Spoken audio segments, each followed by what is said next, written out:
میں اپنی بات جاری رکھتے ہوئے کہ یہ اس مرتبہ جو جلسہ سالانہ یو کے کا ہوگا، جو ابھی ایک ہفتہ کے بعد اس جلسہ نے شروع ہونا ہے، آج سے 4-5 دن کے بعد،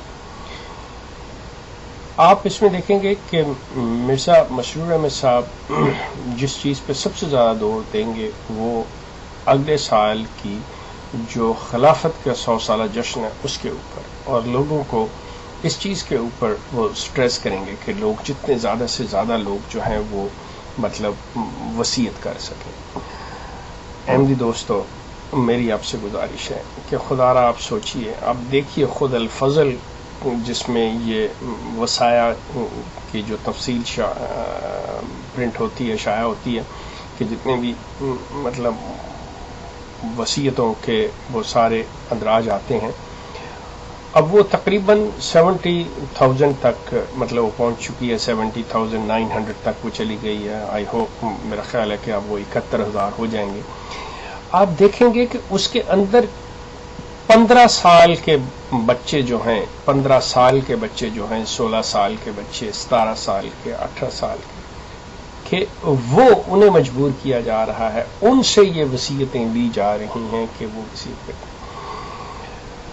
اب آپ یہ بددیانتی کی انتہا ہے، مطلب it is the height of the dishonesty of the جماعت، کہ دنیا کے کسی قانون کے اندر بھی ایک نابالغ کو، امیچور کو کوئی حق نہیں ہے، اس کے اس رائٹ کو پروٹیکٹ کیا جاتا ہے کہ the person who is the under age, who is not a mature, the legal age of 18, they cannot sign any legal paper independently.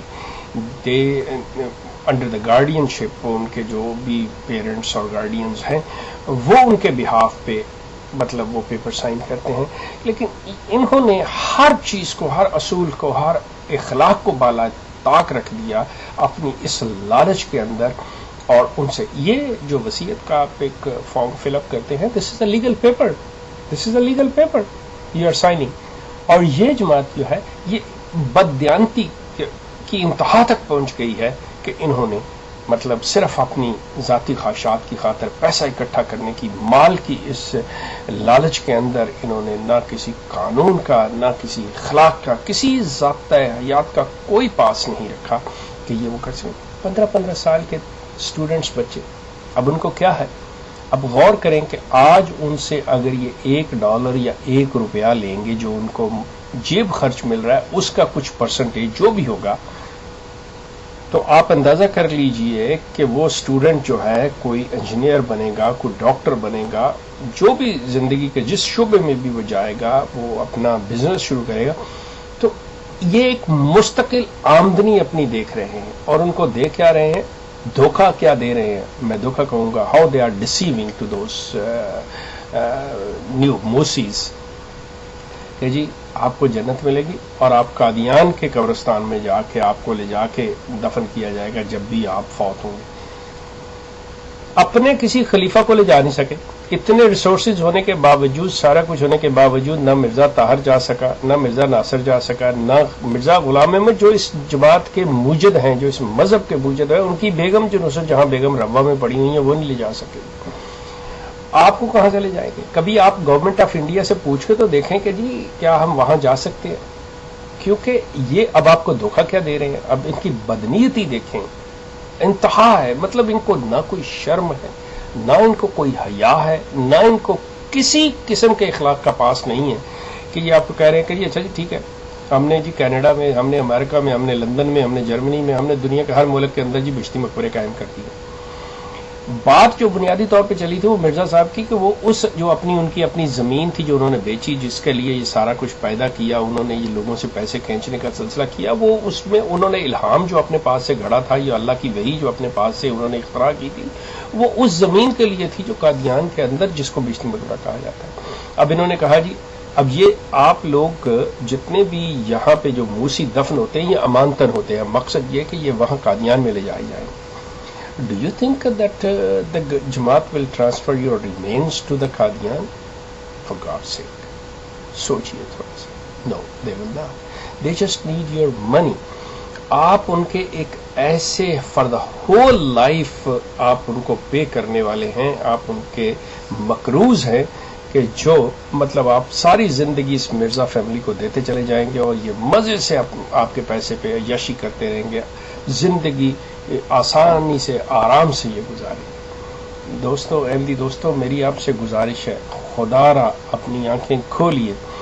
اگر آپ واقعتاً اسلام کے پیچھے جانا چاہ رہے ہیں, اگر آپ چاہ رہے ہیں کہ آپ اسلام کی حقیقی طور پہ اسلام کی اصلیت کو جانیں اور صحیح اسلام کو مانیں پہچانیں, تو آپ کے لیے کیا مشکل ہے؟ آپ کیوں اس قرآن کا مطالعہ نہیں کرتے؟ آپ کیوں اپنے دماغ کو استعمال کرتے ہوئے آپ قرآن کی اسٹڈی کیوں نہیں کرتے؟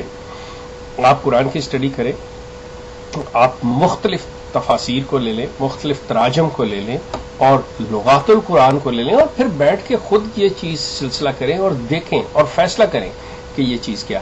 یقین کیجئے جب یہ آپ کاوش کریں گے, جب اس چیز کے پیچھے آپ جائیں گے, یو ول بی سرپرائزڈ. اس کے ساتھ مرزا صاحب کی تحریریں رکھ لیں, مرزا صاحب کی کتابیں پڑھ لیں, اور پھر آپ کو پتہ چلے گا کہ احمدیت اور اسلام میں فرق کیا ہے. آپ چندہ نہ دیں تو آپ کو جماعت سے, آپ کسی عہدے پہ نہیں جا سکتے, آپ کو جماعت سے نکالا جا سکتا ہے. آپ نماز نہ پڑھیں, کوئی آپ کو نہیں پوچھے گا. آپ زکوٰۃ نہ دیں, کوئی آپ کو نہیں پوچھے گا. چندہ نہ دیں تو آپ کو پوچھا جائے گا. مرزا فیملی سے کوئی سوال کر لیں تو آپ کو سزا دی جا سکتی ہے. سوال یہ پیدا ہوتا ہے کہ اگر آپ مرزا غلام احمد صاحب کی کتابیں نہیں پڑھتے تو پھر آپ کو کیوں نہیں سزا دی جاتی؟ اگر آپ کو احمدیت کا پتہ نہیں تو پھر کیوں آپ کو سزا نہیں دی جاتی؟ ہونا تو یہ چاہیے کہ آپ اگر مرزا غلام احمد کو صحیح طرح سے سمجھتے نہیں ہیں, جیسے کہ قرآن خود کہتا ہے, قرآن کہتا ہے کہ جب تک آپ اس کتاب کو لا ریب نہیں سمجھتے, کہ آپ کو سب سے پہلے یہ اقرار کرنا پڑتا ہے کہ یہ قرآن جو ہے لا ریب ہے, اور اس کے بعد آپ اسلام میں داخل ہوتے ہو. کیونکہ یہ نہیں ہے کہ آپ اس کو کتاب قرآن کو مان بھی لو اور اس کے بعد اس پہ اعتراض بھی کرتے ہو. بین ہی یہ چیز ہے کہ آپ نے جب تک مرزا غلام احمد قادیانی کو سمجھا پڑھا ہی نہیں ہے, تو مطلب آپ اس کے ساتھ, یہ ان کے جو تنخواہ دار ہیں ان کو تو وہاں روزگار لگا ہوا ہے, ان کی تو روزی کا معاملہ ہے, وہ تو ہر چیز ہر لحاظ سے مرزا غلام احمد کی ہر بات کو ہاں ہاں اور سچ کہیں گے. سوال یہ پیدا ہوتا ہے, یہ جتنے عہدے دار اور جتنے یہ تنخواہ دار ہیں, یہ سب جو ہیں یہ تو وہی باتیں کریں. آپ کیوں نہیں مرزا غلام احمد صاحب کی کتابیں پڑھتے؟ آپ کیوں نہیں قرآن کی اسٹڈی کرتے اور پھر دیکھیں کہ کیا ہے؟ اگر اس کے باوجود یہ تمام پڑھنے کے, مرزا غلام احمد صاحب کی کتابیں پڑھنے کے اور قرآن کو اسٹڈی کرنے پہ اگر آپ پھر سمجھتے ہیں کہ جی نہیں یہ سچے ہیں, یقین کیجئے آپ کو مبارک ہو آپ کی احمدیت.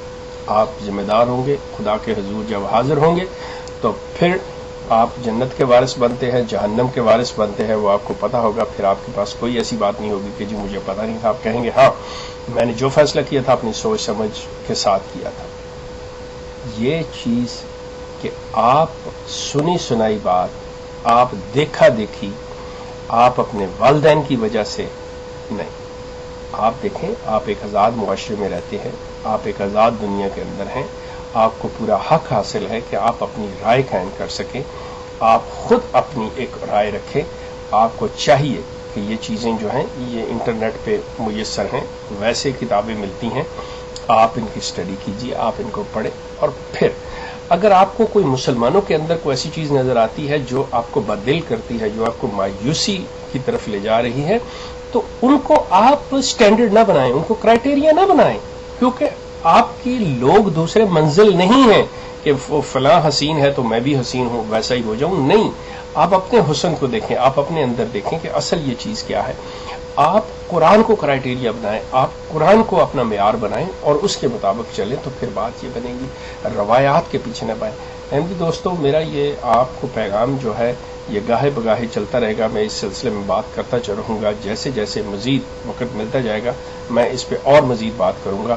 آپ کا بہت شکریہ. فی الحال اتنا ہی ہے, مزید میری بات آپ سے ہوگی. شکریہ.